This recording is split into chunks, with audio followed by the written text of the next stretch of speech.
Sir Habib M. Gebar. Meron pong kaganapan dito sa Barangay Nangaan, Olga, Abacan. So makiki-update po tayo sa kanya. Assalamualaikum sir, makiki-update po kami kung ano po ba itong kaganapan dito sa Barangay Nangaan, Olga, Abacan. Bismillahirrahmanirrahim. Assalamualaikum warahmatullahi wabarakatuh. Itong kaganapan ngayon dito sa Nangaan, Barangay Nangaan ng Olga, Abacan ay magkakaroon po tayo ng medical mission dito with collaboration with the different agencies of the BARM, especially the Chief Minister. So, gumawa kami ng communication at pagkikipag-usap sa BARM upang may sakatuparan itong medical mission na ito. Itong medical mission na ito ay hindi lamang dito sa Barangay Nangaan, kundi pati na ang iba pang mga barangay dito sa Olga, Abacan. Dahil alam po natin na isa sa mga pagunahing problema ng ating mga kababayan dito ay ang kalusugan. So yan po ang isa sa priority natin, ang kalusugan, dahil yan ang yaman ng ating buhay na magiging maganda ang ating kalusugan. So nandito ngayon ang ating mga doktor ng mata, doktor ng katawan, at iba pang mga doktor ay nandirito na rin. At meron tayong dalang mga gamot at lahat ng ma-check up dito na kailangan ng gamot ay mabibigyan ko sila. So yun ang programa natin ngayong araw na ito.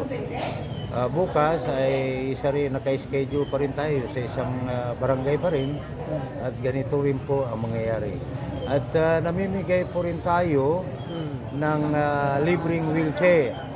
Kung sino man yung mga kababayan natin na nagkaroon ng sakit na hindi na siya makalakad, ay magkakaroon siya ng wheelchair.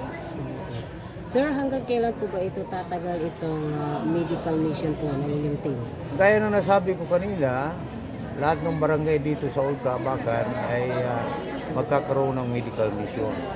So, ang next schedule natin is dito sa next year, that is January, at sunod-sunod na yan.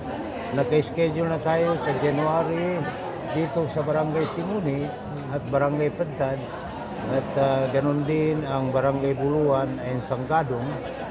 At yan ang naka-schedule ng mga medical mission na gagawin natin sa tulong ng ating mahal na Chief Minister na si Chief Minister Ahud Ibrahim Murad.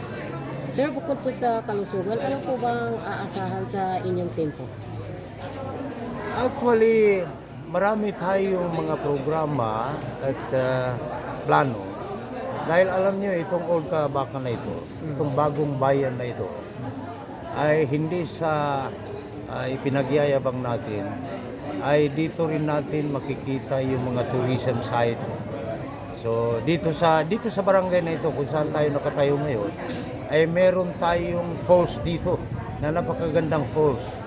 So pag na-develop natin yan, it will be a tourism site. And sa palagay ko, gaganda ang barangay na ito, including the municipality of Olga, Abacan. Pangalawa, education. Yan ang pinaka-kon natin is education. Education ng Arabic, education ng English. Dahil alam natin na sabi nga ni Jose Rizal, ang kabataan ang siyang pag-asa ng ating bayan. So dapat natin pagtulong-tulungan ito with the help of the government of BARM na magkakaroon tayo ng magandang edukasyon at dito sa bayan na ito, at para pagdating ng panahon ay dito natin makukuha ang magagaling na mga kabataan at magkakaroon sila ng magandang buhay pagdating ng panahon. Okay po, sir. Kami po wala ng katanungan at unless meron pa po kayong naisip pahiwatig sa ating mga kababayan dito sa Olga, Abacan, nasa inyo po ang pagkakataon. Sa ating mga kababayan, Assalamualaikum warahmatullahi wabarakatuh. Niyabay, kinaprograma ito nun, kinaplano ito nun sa medical mission. Dan minobeta no, kano different agency na BARM sa magkadabang sila sa niya ba ang programa na alhamdulillah na niya sila sa may. Niya sa mga doktor tano, ano mo mga counterpart tano, ang mga gamot ato kapadapan, ang mga giveaways tano niya ba medical mission. Ano mga wheelchair tano, daw sa mga pagali. Nang stroke ato wag ka nang disgracias na di pakalakaw na pagganta no sila sa wheelchair libre. Okay. Siya sa darapatan mo naman niya ginasamayan na gomas o kapantigi niya ni mana so local and national election na tiyempianan tanong kuminta iginawa tanong sa angon na pagkakandidato niya pagkasabutan ta ilang mo na pagkakandidato niya na mapikahan ning kanusukano marakta to niya masya na sa darapatan na di tanong guan imamagukag tanong sa papo sa eleksyon ng kom. Why? Kasamayan na may kalinawag sa timpo sa bab sa kanong kinakwatan o kanong gobyerno no bar, gobyerno no bang samuro. Yan man na nakatangkad kita no so kalibutang uyag-uyag man o sa timpo paganay. Na dito ka baken to ang balinganan tano, ganyan nun parayunan na so uyag-uyag mapya, mabalwi ang tubay kinabukasan ng pamilya tano. Dito nun hindi imbula, dito nun hindi baka sa pantag sa eleksyon. Hindi kali inianta no, nantubay po anat. So mga supporters na mapangani ko'y dito no, barini niya apamaglutan. Ka eleksyon na niya na patpo kayong guli mabuhay kampanya niya.